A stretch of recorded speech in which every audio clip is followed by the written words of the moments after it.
J'ai envie de faire un film positif qui véhicule un message d'espoir à la jeunesse mahoraise, Maïcha. Donc j'ai écrit le film, je vais chercher moi-même les financements et je vais réaliser moi-même le film. Tu contribues à faire grandir le cinéma à Mayotte. Malgré les apparences, moi, il y a plusieurs fois où j'ai failli abandonner. On m'a dit que j'avais rien à faire là. Tu aurais pu continuer ta carrière à l'international. Je sais que ça va être difficile, je sais que ça va être très long, je sais que c'est un chantier colossal. Il va falloir qu'on montre qu'à Mayotte, on est aussi capable de faire des choses. Bonjour Naftal, bienvenue dans ce podcast. Comment tu vas ? Ça va très bien et toi ? Ça va, ça va. Merci très pour bien. l'invitation. Tu es producteur, réalisateur. Tu t'es fait connaître notamment avec la série FBI Mayotte, 100% mahoraise, puis avec ton premier film, Kungu, sorti en 2024, qui a rencontré un vrai écho notamment auprès de la jeunesse. Et aujourd'hui, tu travailles sur ton deuxième film, Maïcha. Le but de ce podcast, c'est de mieux te connaître en tant que réalisateur, ton parcours, tes défis, tes doutes et ce qui fait que tu inspires beaucoup de jeunes aujourd'hui. Est-ce que depuis tout petit, tu savais déjà que tu allais devenir réalisateur ? Est-ce que c'était une passion ? Comment ça a commencé ? Quand j'étais plus jeune, je voulais devenir concepteur de jeux vidéo. D'accord. Je dessinais beaucoup. Et puis très rapidement, je me suis rendu compte que c'était peut-être trop compliqué. Et j'ai basculé ensuite sur autre chose. C'était presque pareil parce que c'était toujours du dessin. Et en fait, je voulais devenir dessinateur de bande dessinée. Dessinateur de bande dessinée. Dessinateur de bande dessinée, je dessinais beaucoup. Et j'adorais les mangas aussi. D'accord. Et puis, un beau jour, il y a un cousin à moi, quand j'étais en CM2, qui m'a montré un logiciel, Windows Movie Maker. Oui. Et depuis ce jour, j'ai pas arrêté de faire des petits montages. En fait, c'était devenu mon passe-temps. Mais jamais je m'étais dit que j'allais en faire mon métier. C'était vraiment un passe-temps. Je passais beaucoup de temps à faire des petits montages. Et puis, un jour, j'ai fait le montage d'un mariage, Ok. celui de ma cousine. Et c'est depuis ce jour que je me suis dit que je devais peut-être en faire mon métier. En fait, ma famille, ils ont tous Ta famille t'a poussé, justement. Voilà, ils ont tous été impressionnés par le montage que j'ai fait sur son mariage. Et ils m'ont dit que je devais peut-être en faire mon métier. Et voilà. Et tu avais déjà ta première caméra ou c'était avec... Pas du tout, c'était toujours que des montages que je téléphone. faisais. Vraiment, vraiment, vraiment. Et ma première caméra, je l'ai eue longtemps après. Longtemps après. Ouais, j'étais vraiment resté que sur la post-production et le montage. Voilà. Et donc ta famille t'a poussé. Et donc là, c'était pendant la période d'adolescence ou tu étais déjà... Oui, c'était, on va dire, période lycée. Lycée. Ouais, Ok. lycée. Et là, tu t'es dit, par rapport à ton parcours scolaire, est-ce que tu as hésité entre plusieurs domaines ou... Non, une fois que je suis arrivé en première, terminale, en fait, je connaissais pas trop le secteur, le milieu, mais je m'étais dit que je devais, dans tous les cas, m'orienter vers l'audiovisuel. Ça a été difficile parce que j'ai postulé depuis Mayotte, dans des écoles publiques. D'accord. Et j'ai été refusé partout. T'as été refusé partout. J'ai été refusé partout parce qu'il fallait avoir un dossier en béton et de très très bonnes notes.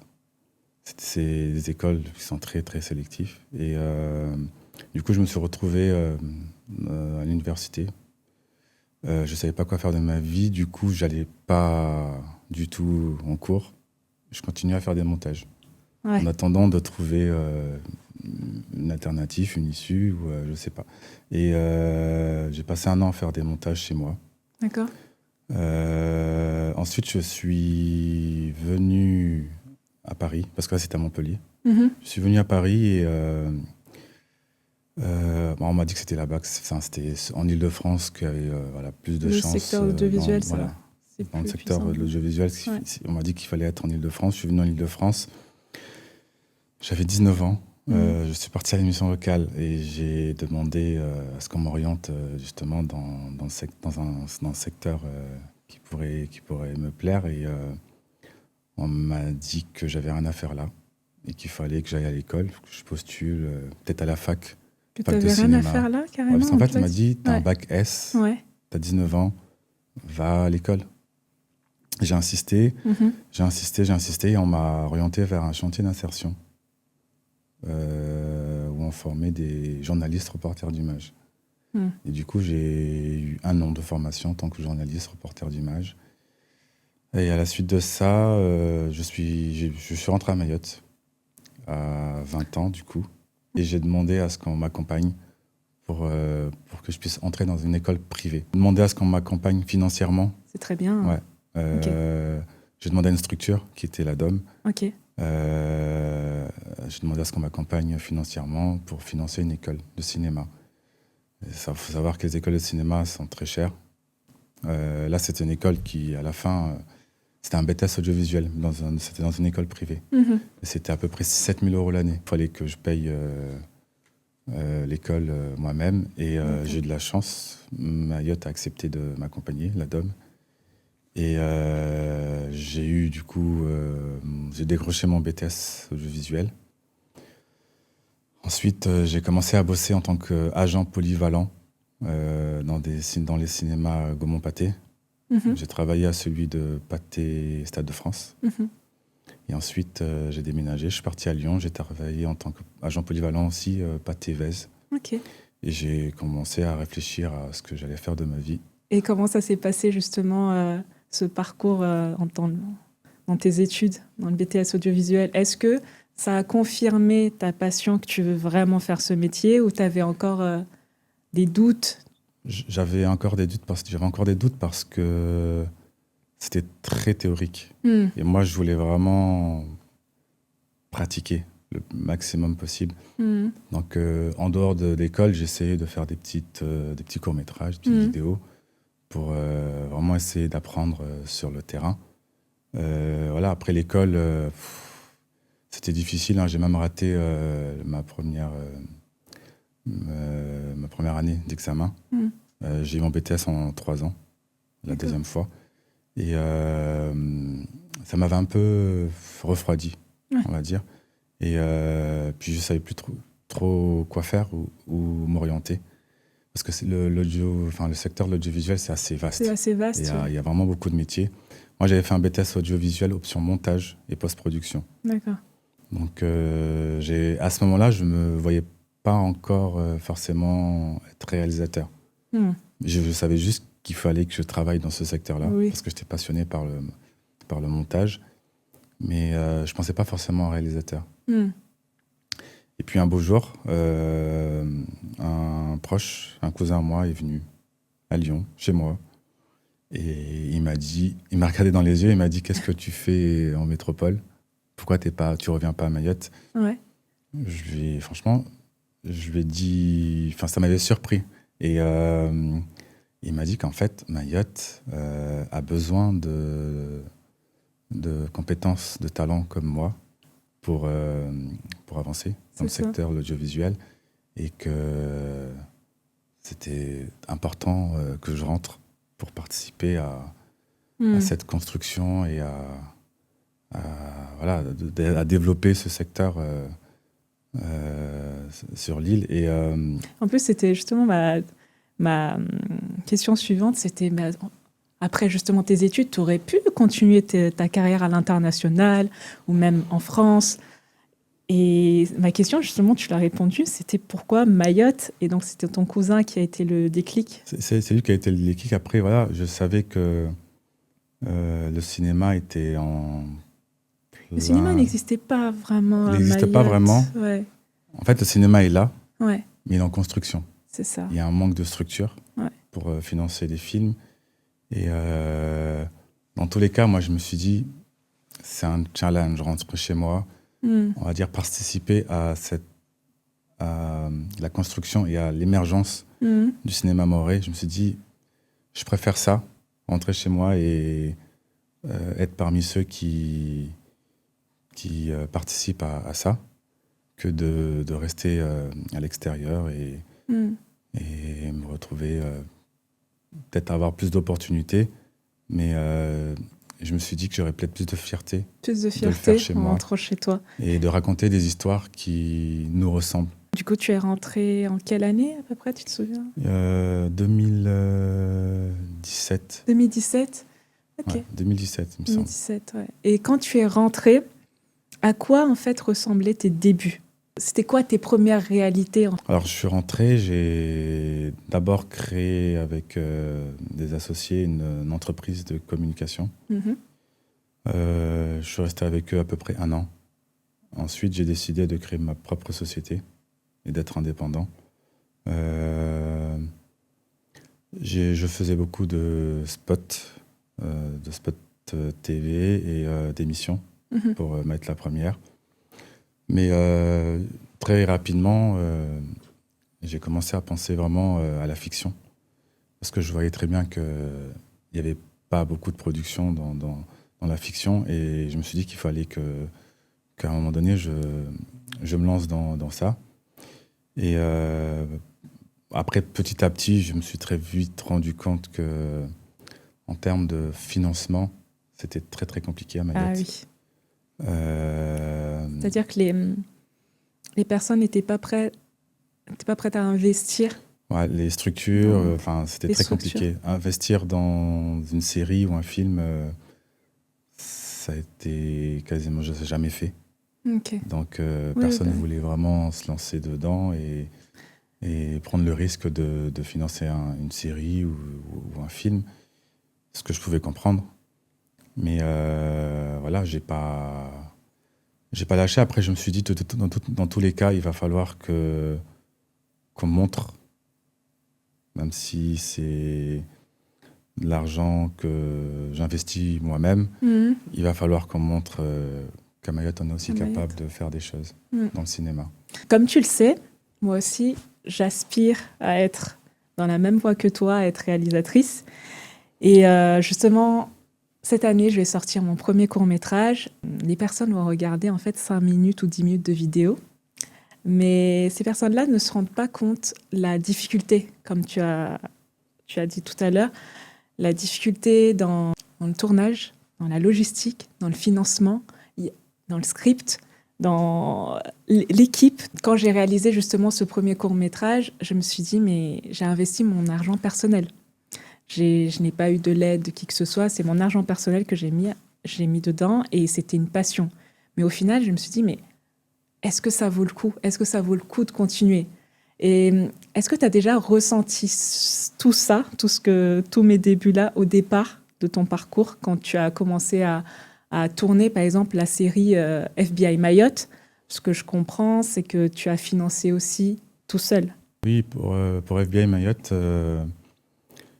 c'était les 3 premiers petits épisodes, c'était de l'autofinancement. Mhm. Le premier, en fait, c'était vraiment amuser la galerie, mais aussi montrer qu'on pouvait faire une série de qualité. C'était vraiment la première chose, c'était on va s'amuser, on va financer nous-mêmes l'épisode, et on va aussi montrer, envoyer un message à tout le monde, dire que on est capable de faire quelque chose de sérieux.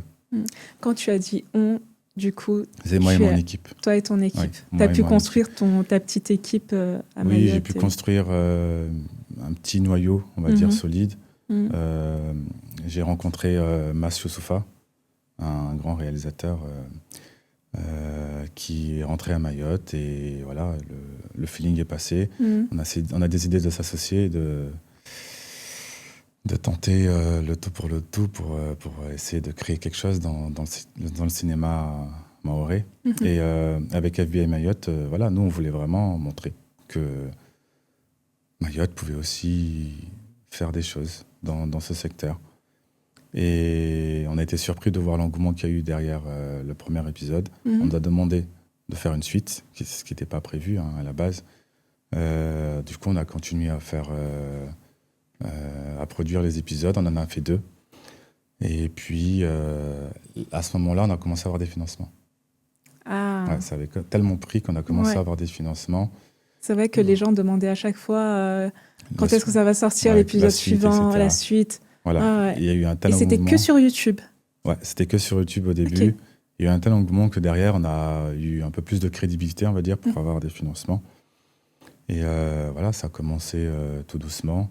Aujourd'hui, la série et diffusé sur le portail de France Télévisions. Voilà, on est parti vraiment de rien. De rien, et comme Et quoi... aujourd'hui, la série est accessible sur France Télévisions. Non, mais un très beau parcours. Et donc, qu'est-ce que tu conseillerais aux jeunes, justement moi, je débute dans le cinéma, dans la réalisation des courts-métrages.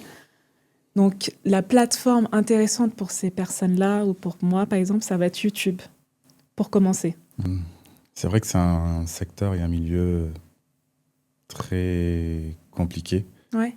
Mais aujourd'hui, le premier conseil que je peux donner, c'est vraiment, en dehors de croire en soi, etc., c'est vraiment avoir cette régularité de se dire, il faut que j'apprenne, il faut que j'avance, il faut que je sois conscient que ça va prendre du temps.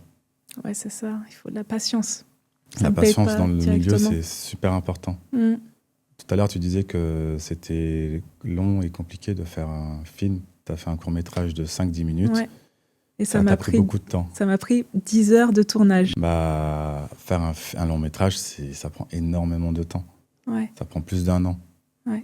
Entre les premières idées, l'écriture du scénario, le script, le casting, le tournage, le montage, la promo, ça prend énormément de temps. Et rien que la recherche de financement, c'est une étape qui peut très facilement te décourager. Soit tu es sûr de toi, tu es passionné, et tu te dis, dans tous les cas, je sais que ça va être difficile. Je vais me prendre peut-être des murs, il y a des portes qui vont se fermer, mais faut que tu sois sûr de tes ambitions et de la trajectoire que tu veux mener. Parce que malgré les apparences, moi, il y a plusieurs fois où j'ai failli abandonner. Parce que je me suis dit, ça sert à rien. À chaque fois, je me disais, de toute façon, personne ne veut de cinéma à Morée, personne ne veut financer des projets, etc. Pourquoi tu avais cette petite voix, justement, qui te disait, ça ne sert à rien? Est-ce que c'était juste tes pensées, ou c'était les personnes autour de toi qui te disaient que ça ne sert à rien, qui te décourageaient, ou c'était la réalité du marché aussi? En fait, c'est la réalité. On a une certaine pression financière.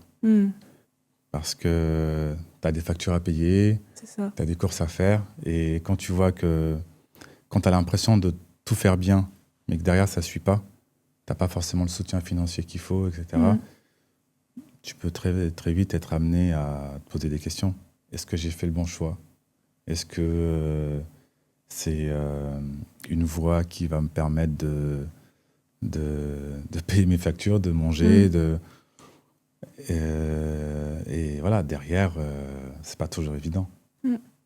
C'est pas toujours évident, et faut être déterminé, passionné, et être conscient que dans ce secteur-là, tout prend du temps. Mais c'est aussi un très beau métier, être réalisateur. Mais aujourd'hui, avec la difficulté que je rencontre sur le terrain, on est obligé d'avoir plusieurs casquettes en plus d'être réalisateur. Oui, tu es obligé de toucher à tout. Toucher à tout, même d'être producteur, d'aller chercher moi-même les financements. Ouais. Aujourd'hui, pour mon prochain film, Maïcha, je suis producteur, réalisateur et scénariste. Donc j'écris le film, je vais chercher moi-même les financements et je vais réaliser moi-même le film. En parlant justement de Maïcha, c'est un nouveau film qui va bientôt être tourné, on va dire, cette année, l'année prochaine. Dis-nous en plus sur ce projet-là. En fait, un jour, je me suis réveillé, je me suis dit, j'ai envie de faire un film positif, qui véhicule un message d'espoir à la jeunesse mahoraise. Parce qu'on a traversé certaines choses, on traverse beaucoup de choses. On a traversé les tremblements de terre, le cyclone Chido. Le cyclone Chido. On a aussi quelques problèmes sur le territoire qui fait que, voilà, aujourd'hui, j'avais le choix entre plusieurs thèmes. On m'a proposé de faire un film sur le cyclone. Et avec le recul, que c'était peut-être un peu trop tôt. Ouais. Il y en a encore beaucoup qui restent traumatisés par la catastrophe. C'est ça. Et je me suis dit, ouais, c'est peut-être un peu trop tôt de faire un film sur Shido. Et du coup, je me suis penché sur une histoire d'amour. Je me suis dit que, voilà, on a une certaine culture, une certaine réalité sur le territoire. Et j'aimerais raconter une histoire qui nous concerne. Et puis, j'ai commencé à réfléchir sur Maïcha. Et après, l'amour, c'est quelque chose d'universel. Donc, je me suis dit, dans tous les cas, je pense que je vais pouvoir toucher aussi le maximum de personnes. Mais à travers ce film, j'ai envie vraiment de mettre en lumière le territoire, notre culture. Notre culture. Et voilà, certaines choses sur les relations hommes-femmes à Mayotte, les mariages. Les grands mariages. Les grands mariages. Ah, d'accord, mais on va. Ouais, je vais aborder certains sujets. Tu vas aborder plusieurs sujets. Importants. Ouais. Et importants au niveau sociétal, je parle. Et voilà, là, je suis actuellement en train d'écrire. Je pense que je suis en train d'écrire, j'ai bien avancé. Mais dans tous les cas, je prévois de tourner d'ici la fin d'année. La fin d'année. D'accord. Ouais, peut-être en octobre. Et le tournage se passera à Mayotte, du coup? Oui, 90% ou 95% du tournage se passera à Mayotte. Ça dépendra du scénario, mais au moins 90%, 95% du tournage. Et pour réaliser justement ce genre de film, quelles sont les étapes? Pour réaliser ce genre de film, il faut avant tout trouver des financements. Le premier financeur, c'est la mairie de Mamoudzou. D'accord. C'est ceux qui sont à l'initiative du projet. Je suis parti les voir, je leur ai dit j'ai un film, j'ai une idée de film, est-ce que vous pouvez m'accompagner? Ils ont accepté. Il y a la préfecture qui a suivi, il y a certains partenaires qui arrivent petit à petit. Très bien. Et ensuite, après la recherche de financement, il y a l'écriture. Ouais. Écrire un film de 1h30, ça prend du temps. Parce qu'il faut vraiment tout mettre, tous les détails, les personnages, le caractère de chaque personnage, les lieux de tournage, etc. Il y a vraiment beaucoup de détails à imaginer. Imaginer, ouais, c'est sûr. Ensuite, il y a le casting. Le casting,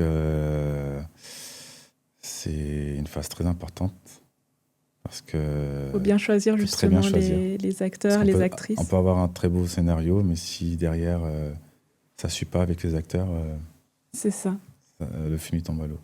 Et est-ce qu'il faut parler un peu mahorais ou pas ouais. En tout cas, l'actrice principale, ce serait cool qu'elle sache parler quand même mahorais. Parce qu'il y aura beaucoup d'échanges, de dialogues en mahorais. Vous avez vu, je vous aide un peu pour le casting. Donc pour les personnes qui souhaitent passer le casting, écoutez bien ce podcast.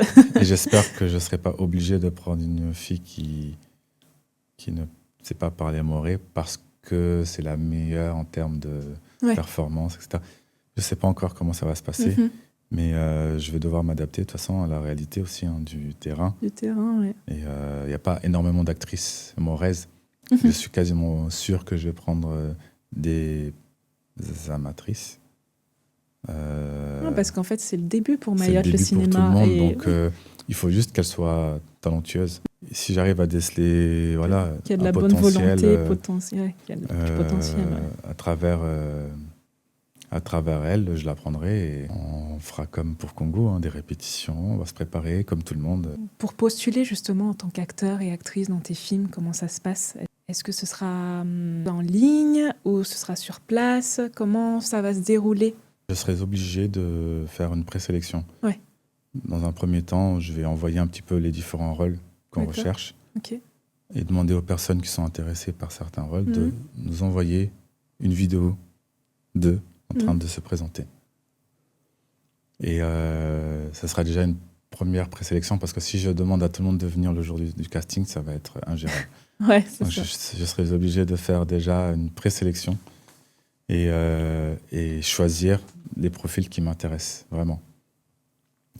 Et une fois que j'aurai choisi ces profils, je leur enverrai un texte qu'elles devront apprendre. Elles vont se préparer et venir le jour du casting en jouant devant les caméras. Mhm. Et ensuite, on fera le choix de choisir vraiment le meilleur profil pour chaque rôle. Ok, d'accord. Ok, bah du coup, restez à l'affût sur Instagram, du coup, sur Instagram, Facebook, Facebook partout. Ouais. de Naphtal Dylan. Donc, le casting sera très prochainement. Mais j'ai hâte de voir tout ça. Vu que tu as réalisé justement ton premier film, Kungu, en quoi ce projet Maesha est différent? J'ai pu, à travers le film Kungu, acquérir une certaine expérience. C'était... Quand j'ai réalisé le film Kungu, c'était quand même assez difficile. C'était une première pour tout le monde. Une première pour les acteurs, une première pour les techniciens, pour moi. Et j'ai quand même appris certaines choses. D'autant plus que le budget du film Kungu était très, très limité. Ouais. Et là, on a un peu plus de budget. C'est pas encore ce qu'on espère avoir pour une production de cette envergure, mais c'est déjà beaucoup mieux que Kungu. Donc j'ai déjà un peu moins de pression au niveau financier. Mais j'ai plus de pression et plus d'attente au niveau du public, par contre. Parce que j'ai déjà fait Kungu. Et là, du coup, on m'attend un petit peu au tournant. Les gens, ils savent que j'ai du coup plus d'expérience. Donc, ils s'attendent peut-être à un film de meilleure qualité. Et derrière, ça me met la pression. Mais c'est une bonne pression. C'est une bonne pression et ça me motive vraiment à donner le meilleur de moi-même pour vraiment essayer de sortir le plus beau film possible. Ouais. Ah non, mais c'est vrai, quand tu parles de pression, en fait, quand tu crées un film, c'est comme c'est ton bébé. C'est à toi, tu veux bien faire. Et quand tu le sors, c'est là où, en fait, le film, il t'appartient plus vraiment. Il appartient aussi au public. Est-ce que le public va comprendre le message que j'ai voulu faire passer? Faire passer. Est-ce que le public va aimer? Parce que ça reste quand même une œuvre. Et derrière, est-ce que le spectateur va aimer ou pas? Ça reste aussi subjectif. Donc derrière, tu as forcément une certaine pression. Et de toute façon, tu ne pourras pas plaire à tout le monde. C'est ça. Le plus important, c'est de savoir ce que tu veux, de donner le max et de proposer ton œuvre au public. Moi, avec Maesha, j'ai vraiment envie de mettre en valeur notre culture, notre tradition, le territoire. Et voilà, j'ai envie de raconter des histoires qui concernent Mayotte. Et j'espère que les Mahorais et ceux qui vont découvrir notre culture et voir ce film, j'espère qu'ils vont aimer. Non, mais ils vont Dans aimer, tous les cas, moi, je vais donner vraiment le meilleur de moi-même et je vais essayer d'emmener avec moi les meilleurs dans mon équipe pour pouvoir arriver au bout de ce projet et faire quelque chose de vraiment bien.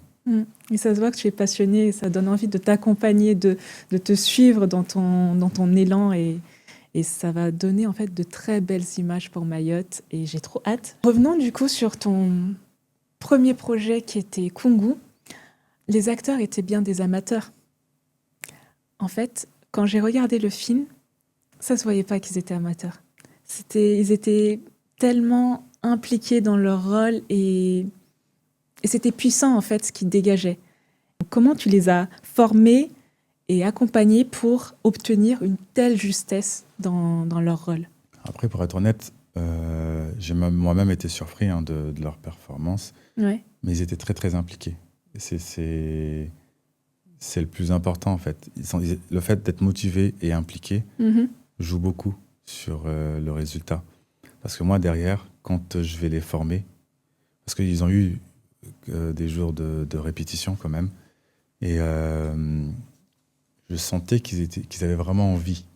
Et moi, c'est ce que je voulais, que toutes les personnes qui sont prises dans l'équipe, que ce soit les acteurs ou les techniciens, je voulais vraiment qu'ils soient contents d'être là et qu'ils aient vraiment envie de donner le meilleur d'eux-mêmes. Et voilà, à travers les différents jours de répétition, j'ai essayé de faire en sorte qui dévoilent le meilleur d'eux-mêmes, en fait. Et voilà, je pense avoir réussi à tirer vraiment le meilleur de beaucoup d'acteurs dans le film. Et la plupart étaient déjà très doués, très talentueux, parce que quasiment personne s'était déjà retrouvé devant la caméra. Personne. Waouh. Enfin, 80% des acteurs, c'était vraiment la première La fois première fois, qu'ils ouais. étaient devant la caméra. Et je voulais vraiment faire en sorte qu'ils soient à l'aise et qu'ils oublient la caméra. C'était déjà la première étape. Oublier la caméra, qu'ils soient à l'aise et faire en sorte qu'ils se sentent comme dans une famille. Et une fois que j'ai réussi à instaurer ça, c'était beaucoup plus... C'était plus fluide, plus simple. Plus simple de gérer. Voilà. Maintenant, oui, on avait un budget limité, donc on devait tourner ce long métrage sur une dizaine de jours, 12, 13 jours. C'était des journées intenses. En fait, vous n'avez pas dormi. Ouais, c'était très, très intense. Et c'est difficile. Franchement, c'est difficile parce qu'on aurait aimé prendre notre temps sur chaque séquence, etc. Pourquoi vous avez eu que seulement Parce une que chaque dizaine de jour jours de tournage coûte très, très cher. Entre le paiement des techniciens, des acteurs, le traiteur pour la nourriture, défraiement, les transports, ça coûte très, très cher. Et on dépasse facilement les 10 000 euros par jour. Donc si on rajoute une journée, c'est 10 000 euros de plus. Ouais. De plus. Ouais. À la pression. Voilà, c'est une vraie pression. Ouais. Et on ne pouvait pas faire d'erreur. Et se dire, on va reprendre une journée. Et donc dans ces 10 jours, vous avez pris le temps du coup de former ces acteurs non, aussi? C'était avant. Ah les non, 10 c'était jours. avant, Oui, d'accord. C'était bien avant. Que... Oui, non. Okay. Les répétitions, c'était bien avant le tournage. Ouais. Ok. Pour qu'ils puissent se mettre vraiment dans la peau des personnages, il fallait vraiment répéter avant et s'assurer qu'ils ne se retrouvent pas devant la caméra à stresser et à sortir de leur rôle. Et en plus, j'ai vu que vous avez fait des tournages de nuit, qui est très compliqué.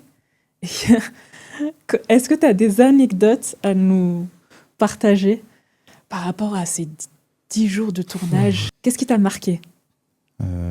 Déjà, la première chose qui m'a marqué, c'est vraiment la motivation et l'implication des jeunes. Parce que moi, je m'attendais vraiment à avoir beaucoup de difficultés à les gérer. Ouais. J'ai été surpris de voir déjà à quel point ils étaient ponctuels. Quand on leur disait « soyez là à 8h », ils étaient là à 6h. Wow. Avant nous. Avant vous. Ouais. Des fois, ils nous réveillaient, on est là, on a dit 8h. On a dit 8h, là, vous êtes... Ouais. Il y avait déjà ça qui m'avait vraiment surpris, agréablement surpris, mais je m'attendais vraiment à être comme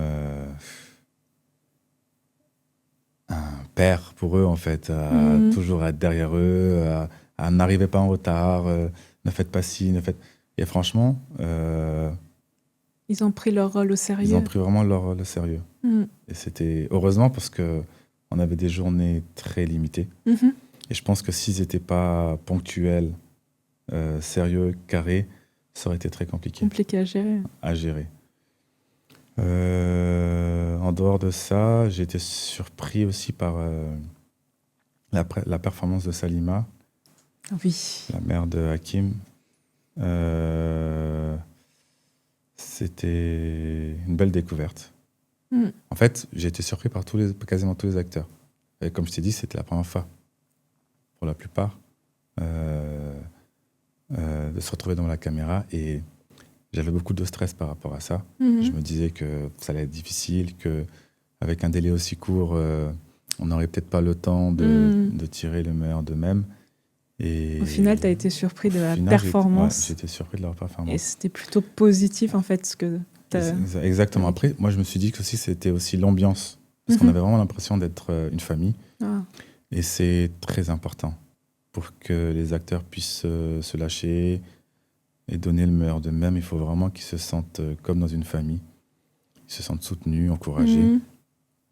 Et là, c'était le cas. Donc, je pense que ça a aussi joué beaucoup.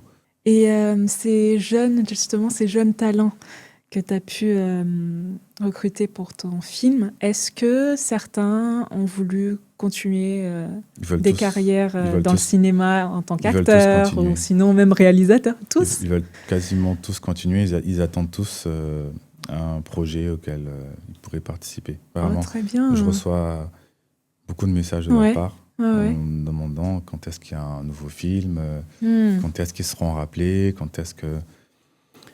Et je trouve ça bien et en même temps triste parce que justement, il n'y a pas énormément de production à Mayotte qui ferait que ces jeunes acteurs soient appelés régulièrement.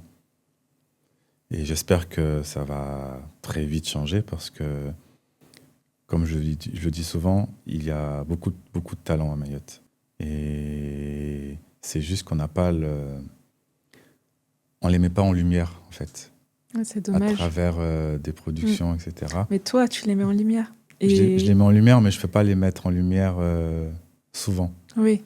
Vu que ça prend beaucoup de temps de préparer et de faire un film, je ne peux pas tout le temps les mettre en lumière. Là, pour Maïcha, ça va peut-être être compliqué de prendre ces jeunes. C'est plus du tout le même univers, c'est une autre histoire. Et il y aura beaucoup de femmes dans ce film.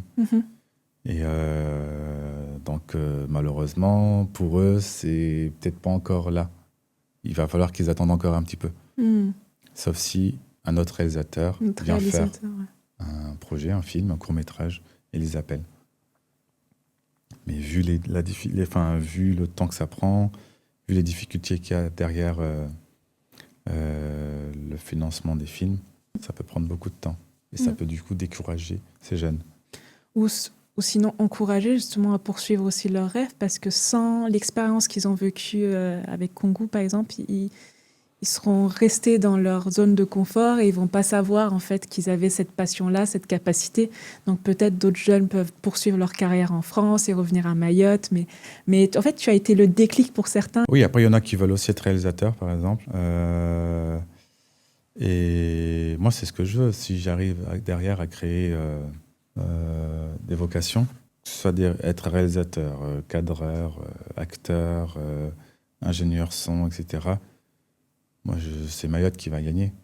Parce que d'ici quelques années, il y aura beaucoup de réalisateurs, en tout cas, je l'espère, beaucoup d'acteurs, beaucoup de techniciens, et Mayotte sera capable de produire chaque année des films, séries, peut-être même des émissions.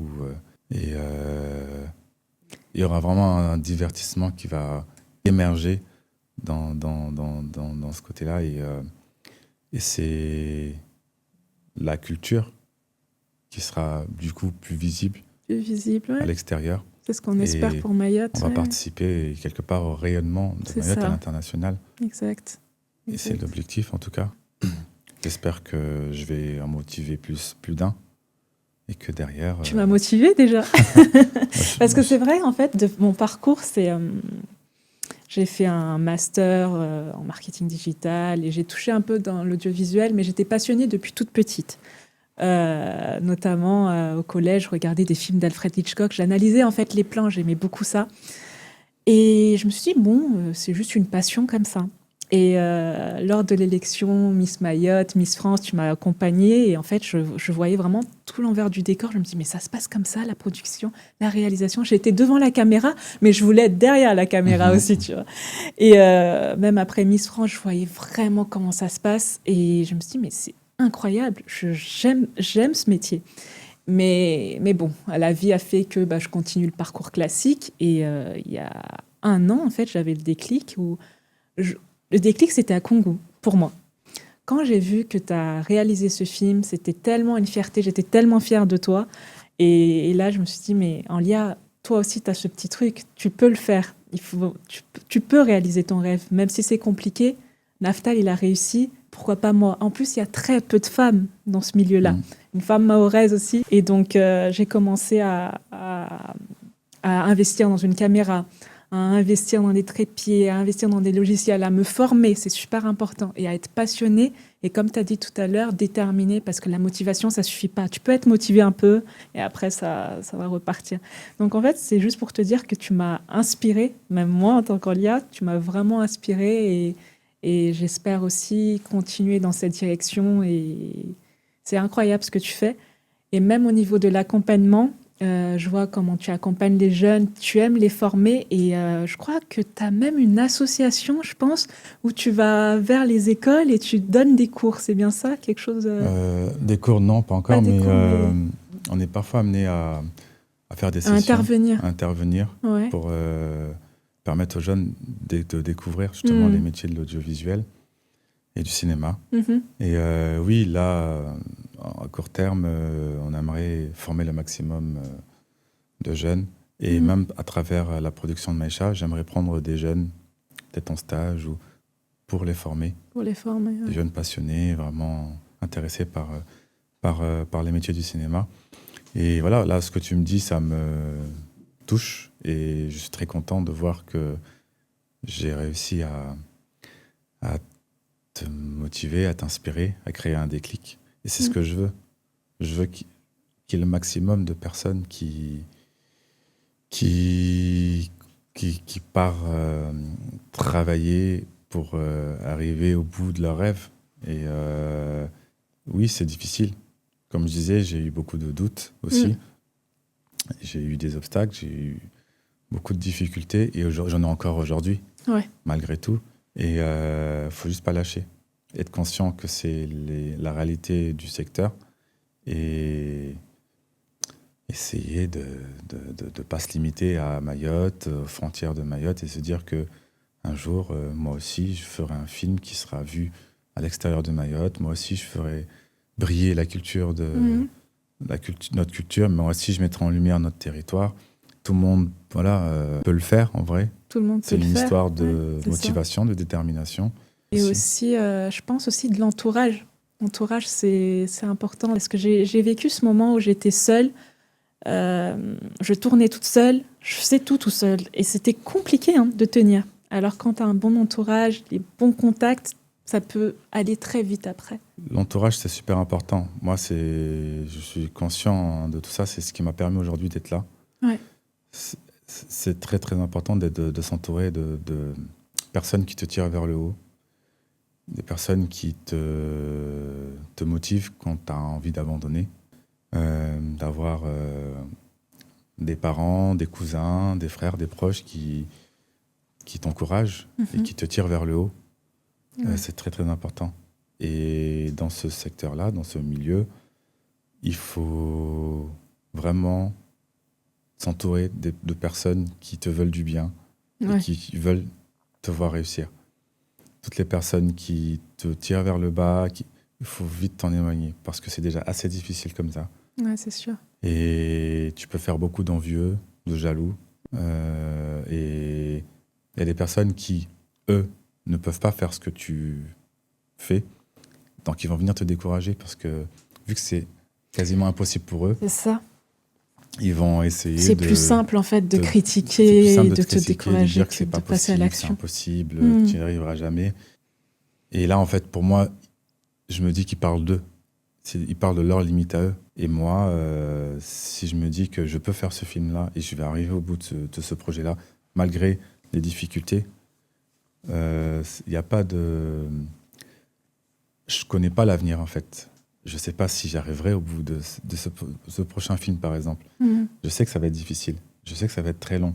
Je sais que c'est un chantier colossal. Mais je ferai en sorte, tous les jours, de me réveiller et d'avancer petit à petit et de me dire, voilà, là, j'ai fini cette étape-là, je passe à l'étape suivante, j'avance et à un moment donné, j'arriverai au bout de ce projet. On arrive du coup à la fin de ce podcast et j'aimerais bien terminer par un petit conseil parce que beaucoup de personnes en fait commencent leur projet créatif, ils ont peur d'échouer par manque de financement, c'est toujours le même problème à chaque fois. Qu'est-ce que tu leur dirais aujourd'hui en quelques mots? Qu'il faut être conscient de ce qui nous attend. Il va falloir qu'il soit déterminé, passionné. Comme je disais tout à l'heure, il faut qu'il s'entoure vraiment de personnes bienveillantes qui les tirent vers le haut, parce que c'est un milieu très difficile et il y aura des hauts, des bas, il y aura des moments de doute. Et il faut qu'il soit aussi conscient qu'il va falloir qu'il soit patient, parce que c'est un milieu qui demande beaucoup de patience. Et voilà, croire en eux. S'il faut qu'ils commencent avec de l'autofinancement, qu'ils mettent leur propre argent, on est tous passés par là de toute façon. Le plus important, c'est vraiment de pratiquer, d'apprendre, de se tromper, de continuer et de ne pas lâcher. Merci Naftal pour ta sincérité. Ton parcours, il est vraiment impressionnant. Tu contribues à faire grandir le cinéma à Mayotte. Tu inspires beaucoup de jeunes et on a hâte de découvrir tes prochains projets, notamment ton film Maïcha. Et je te souhaite vraiment le meilleur pour la suite. Merci pour l'invitation.